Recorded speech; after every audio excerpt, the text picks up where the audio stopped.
bonjour. Pour parler du nouveau gouvernement français, j'ai la chance d'avoir aujourd'hui la présence de Michel Cotta, grande spécialiste des questions de politique intérieure française. Bonjour. Bonjour Michel, ça me fait plaisir de vous revoir. Le gouvernement a attendu que nous soyons réunis pour se réunir, lui, à son tour. Donc, nous pouvons donner le signal du départ de cette discussion. Quelle est votre impression d'ensemble sur ce nouveau gouvernement ? Continuité, d'une façon générale, et avec un pied de nez et une grande surprise.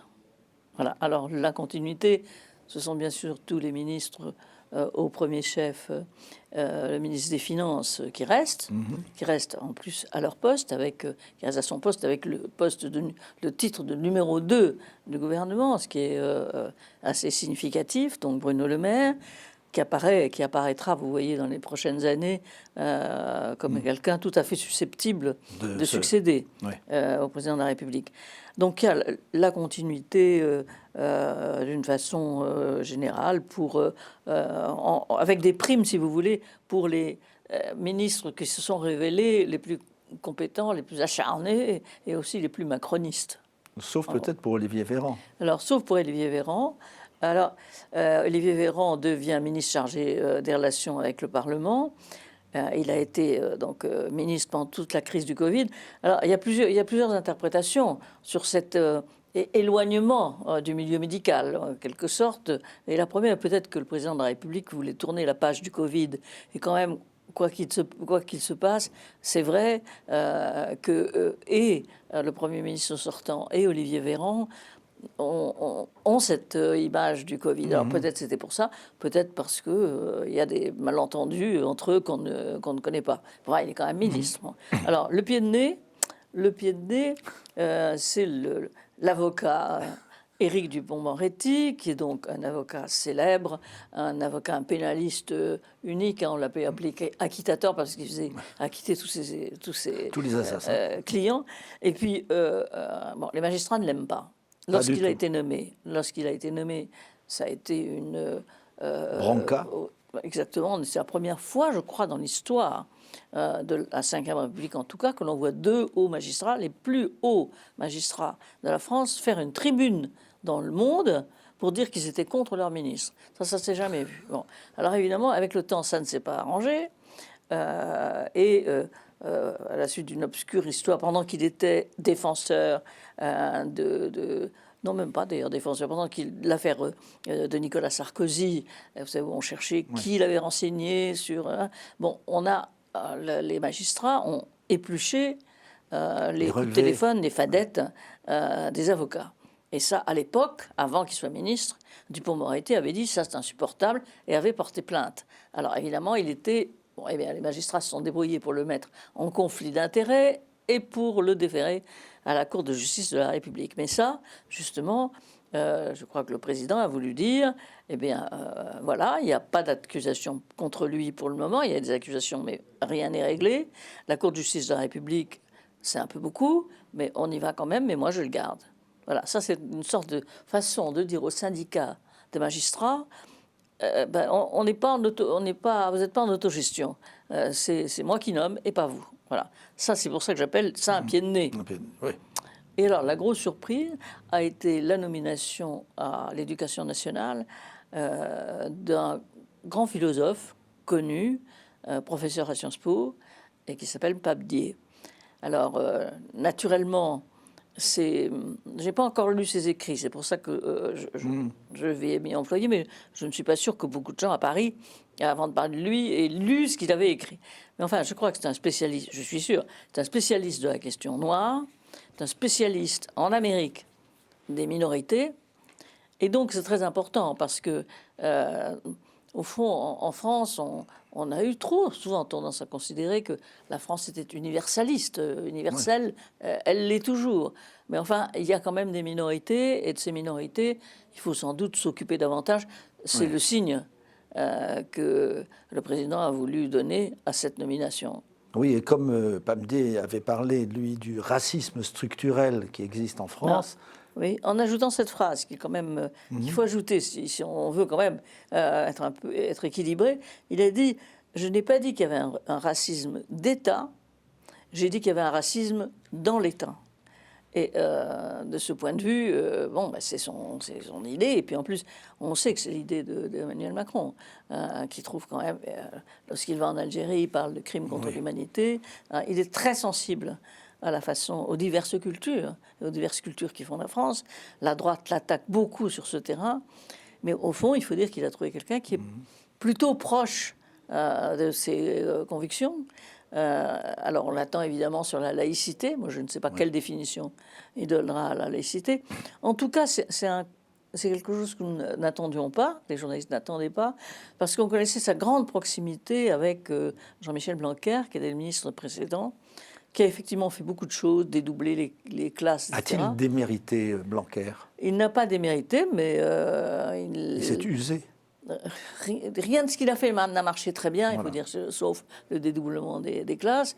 Et en plus, le côté laïque, minorité, etc., se développe beaucoup dans les écoles. Alors peut-être que pour traiter ces problèmes du côté, non pas au fond des Français blancs, moyens, comme dit Macron, l'homme blanc. Bon, alors peut-être qu'il ne fallait pas le traiter du côté de l'homme blanc, mais aussi de l'homme de couleur. Voilà, c'est ça que ça veut dire. On peut aussi se poser la question de savoir, étant donné les différentes expériences, s'il faut mettre un universitaire à la tête de l'éducation nationale. Oui, Jean-Michel Blanquer a été depuis longtemps dans les rouages de l'université. Ouais. Bon, alors, c'est toujours pareil. Est-ce qu'il faut mettre un avocat, garde des Sceaux? Est-ce qu'il faut mettre un universitaire? Non, le seul bémol qu'on peut apporter déjà à cette nomination de Pamdié, c'est que quand même, il ne connaît pas les arcanes de l'école. Et vous savez, l'éducation nationale, c'est beaucoup de gens, 900 000 personnes environ. Ce sont beaucoup de syndicats. Beaucoup de syndicats qui ne s'entendent pas entre eux, mais qui ne s'entendent surtout pas avec leur ministre. C'est donc beaucoup de concertations qui alourdissent la marche de cette maison. Alors, Pamdié sera-t-il capable, au fond, de faire ça, alors qu'il est tout à fait capable de parler, de penser à l'école? Et c'est sur ça qu'on attend. Est-ce qu'il saura faire la tambouille de l'éducation nationale? C'est pas sûr. On avait eu il y a quelques années un ministre qui était aussi un universitaire très brillant, qui s'appelait Luc Ferry, qui était ministre, mais c'est vrai qu'il s'est laissé un peu engluer dans la lourdeur de l'éducation nationale en France.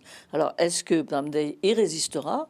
On verra. Mais sur le fond, je trouve que c'est très intéressant, et d'ailleurs ça a beaucoup désarçonné la gauche, et notamment Mélenchon, qui a eu des phrases positives pour Pamdié. Alors, est-ce que vraiment, ce n'est pas le moment, effectivement, de prendre peut-être la question de la laïcité, la question des classes, des minorités, d'une autre façon. Voilà, c'est donc un défi, et c'est sans doute le défi le plus important de ce gouvernement. Alors, il y a aussi deux personnalités intéressantes qui ne font pas partie de ce qu'on appelait la technoparade à propos de ce nouveau gouvernement.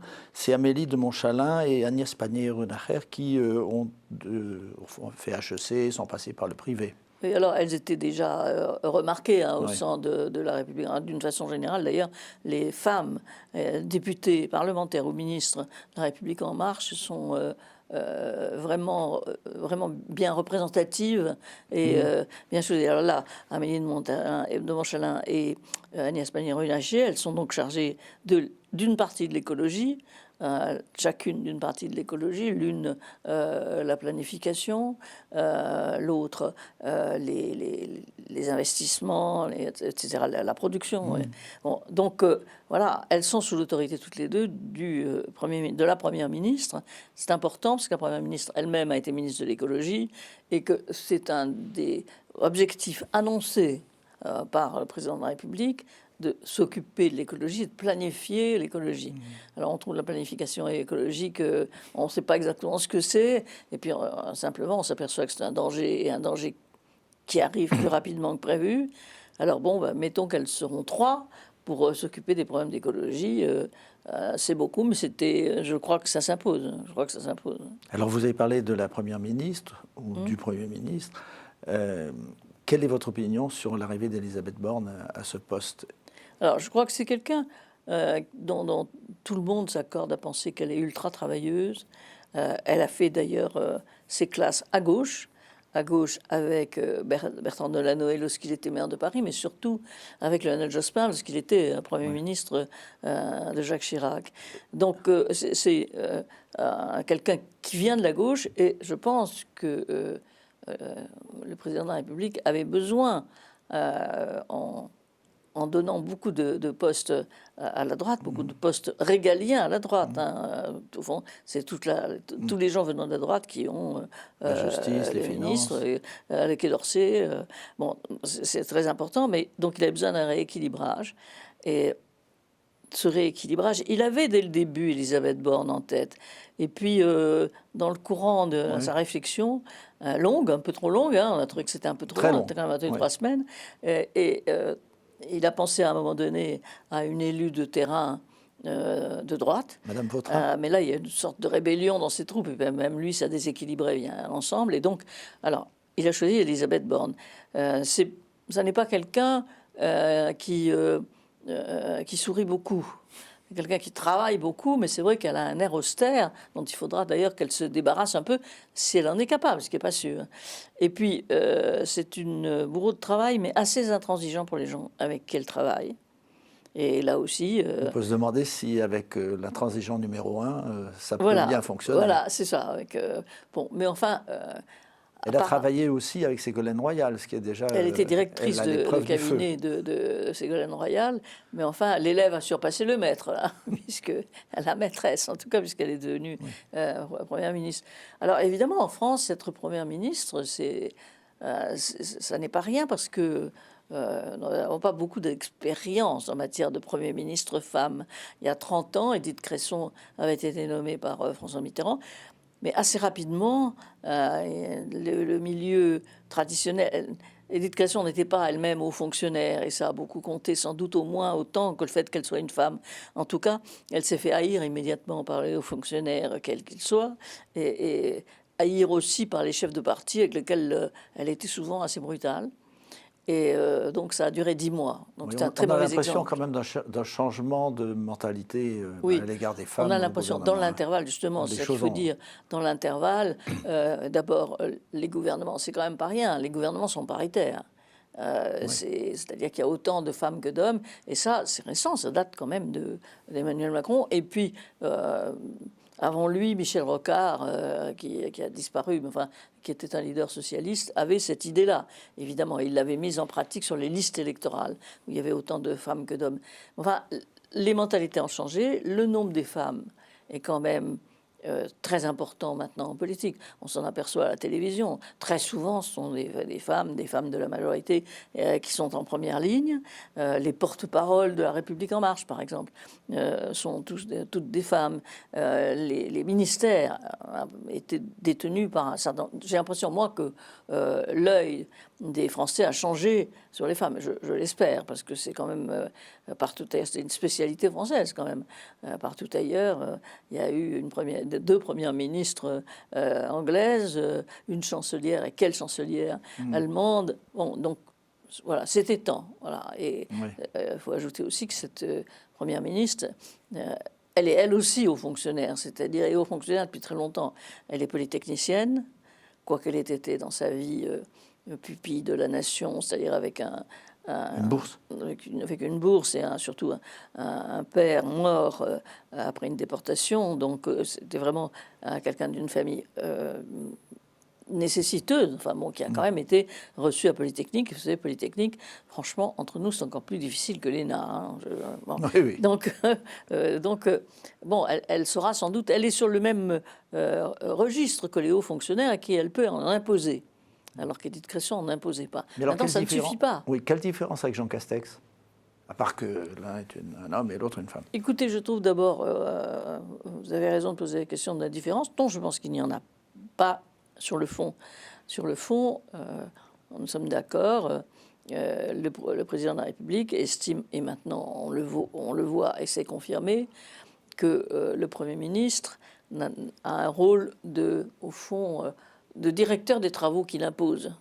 C'est mon collaborateur. Que lui-même impose. Oui, c'est une sorte de collaborateur. Alors, ça a toujours été finalement plus ou moins la dérive de la Ve République. Au début, au contraire, le général de Gaulle ne s'occupait que des grandes affaires, tandis que Michel Debré, lui, était au four et au moulin, mais avec un vrai pouvoir de nomination et d'exercice du pouvoir.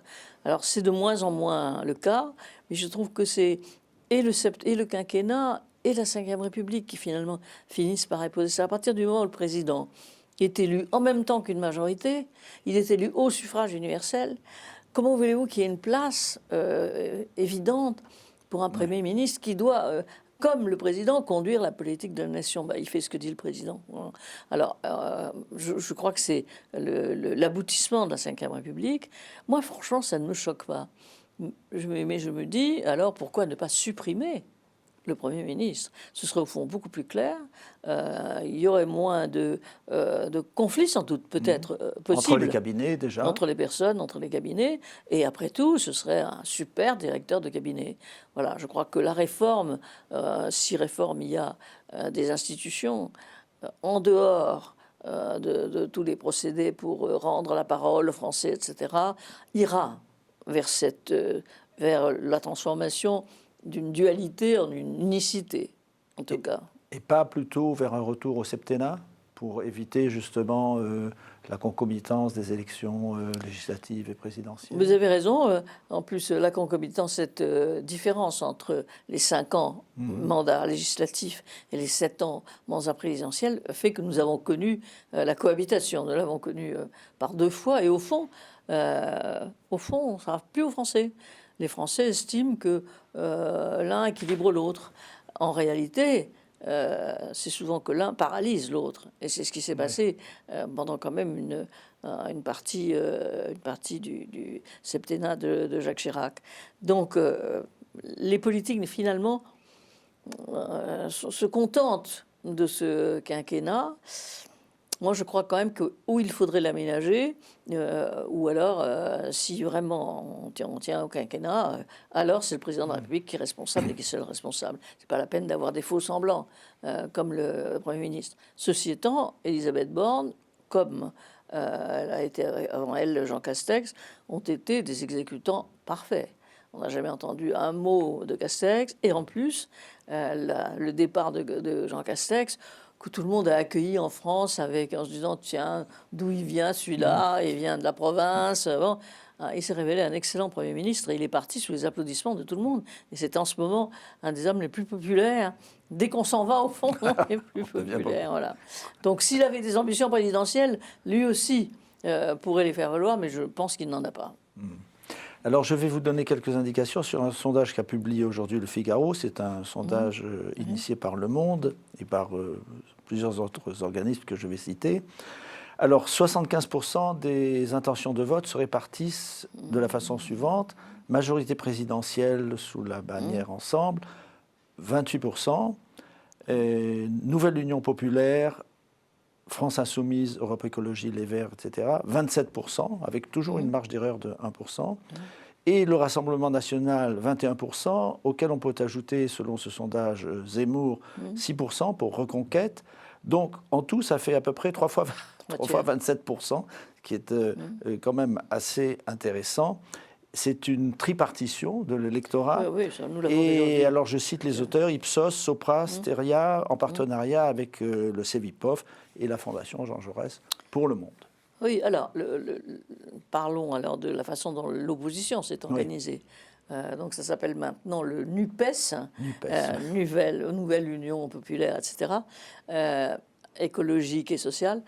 Alors, ça a été un coup de génie de Jean-Luc Mélenchon, qui est arrivé en 3e position, c'est-à-dire battu quand même par Marine Le Pen et par le président de la République, a immédiatement trouvé un slogan: il faut que je sois Premier ministre.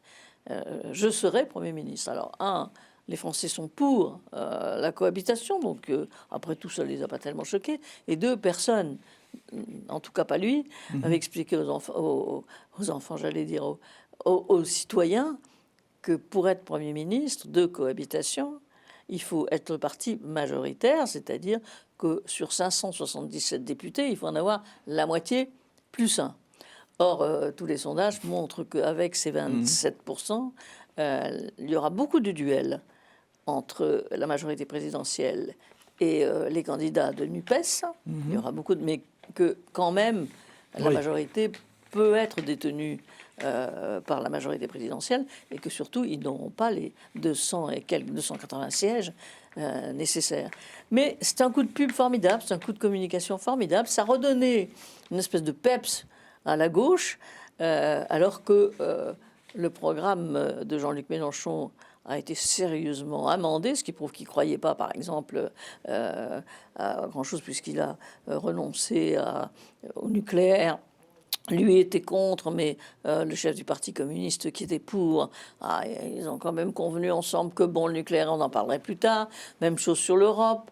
Lui est pour la sortie de l'Europe et pour la sortie de l'OTAN. Les socialistes, non. On a conclu qu'on ne parlerait pas de ça tout de suite et même on a adopté une autre formule pour l'Europe en disant qu'on demandait la réécriture des traités, ce que demande aussi beaucoup de gens, et à gauche et à droite. Bref, cette union, elle est un peu hâtive, un peu bancale, mais enfin, elle existe. Et elle existe dans le monde politique français. Alors, c'est la première fois, si vous voulez, que dans l'histoire des gauches, généralement, il y a eu un regroupement des gauches, mais la gauche extrême, la gauche radicale, se ralliait à une gauche plus modérée. Et là, c'est le contraire. C'est la gauche modérée qui s'est ralliée à la gauche radicale. Alors, bien sûr, elle s'est ralliée peut-être le temps d'une élection seulement. On verra. Mais en attendant, ça donne en effet à la France cette division en trois, qui sont l'extrême droite, l'extrême gauche, et au milieu, avec simplement un tiers des votants, en tout cas, le président de la République. Donc ça va être, je crois qu'on peut conclure et être sûr, enfin, que ça va être un gouvernement très difficile, à l'Assemblée nationale en tout cas. Heureusement que le système majoritaire limitera la surreprésentation de l'extrême gauche et de l'extrême droite. Enfin, ça va être quelque chose où, même si le parti de la REM, le parti du président de la République, représente le corps central, et un grand corps central dans le pays, parce que ceux qui votent pas, en gros, sont plutôt pour un groupe central, sinon ils s'expriment. Donc ce sera sans doute l'affirmation d'un corps central, semblable à celui que voulait Giscard d'Estaing, mais que maintenant Emmanuel Macron, face aux extrêmes. Ça n'est jamais très bon. C'est toujours. Pour quelle raison ? Jacques Chirac l'avait dit, figurez-vous, il y a très longtemps, au moment où il était réélu pour la deuxième fois. Il avait été réélu avec un maximum de voix parce que les gens avaient voté contre Jean-Marie Le Pen, l'extrême droite. Et donc il avait été réélu avec un maximum de voix et on lui a dit mais faites un gouvernement alors d'union nationale. Il avait dit non, c'est pas bon. C'est pas bon parce qu'un gouvernement central suscite la présence d'extrêmes. Et avec ces extrêmes, ils peuvent empêcher les choses de se faire. Donc il pensait qu'il était plus facile d'avoir une gauche, une droite, une gauche modérée, une gauche radicale, une droite modérée, une droite radicale pour conduire le pays. Bon, donc l'existence quand même de deux extrêmes qui se manifestent dans la rue, par exemple, si on peut faire confiance à la France insoumise de Jean-Luc Mélenchon pour réunir des gens dans la rue, avec tout ce que ça veut dire.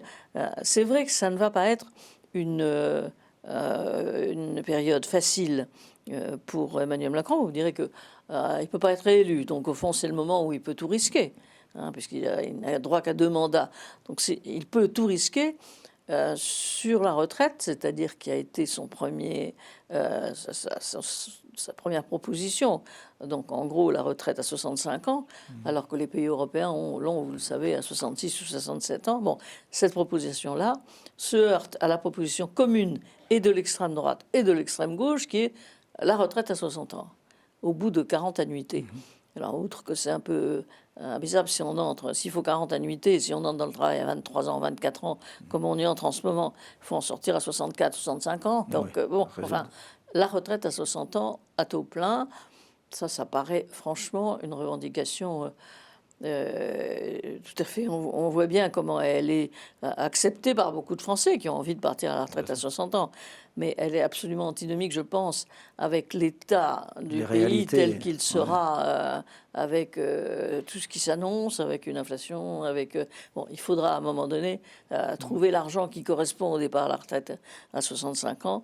Maintenant, voilà, on peut ne pas y arriver, mais c'est quand même le défi de la présidence Macron. Alors, on peut arriver à 63,5, 64. En attendant, 60 ans, jamais. Or, les syndicats ont bien fait savoir que dès maintenant, qu'ils se battraient à mort contre une réforme. Donc, ça va être la première bataille. Et voilà, il faut éviter qu'elle soit paralysante. Mais souvent, elle l'a été, en tout cas, sous le premier quinquennat. Elle a été paralysante pour la suite des choses. Donc, en conclusion, je dirais pas d'état de grâce pour ce gouvernement. Ah, mais il n'y a pas une seconde d'état de grâce, ni pour les réélections d'Emmanuel Macron, qui était quand même... franchement, personne ne pensait qu'il pourrait avoir 58,5%.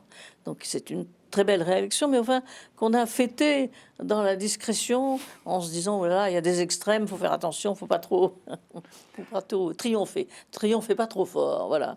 Ils n'ont pas triomphé, pas d'état de grâce, c'est pas une minute d'état de grâce pour le président. Merci beaucoup, Michel Cotta, pour ce magnifique tour d'horizon de la politique intérieure française, et on aura l'occasion de se retrouver grâce à l'agitation qui va commencer.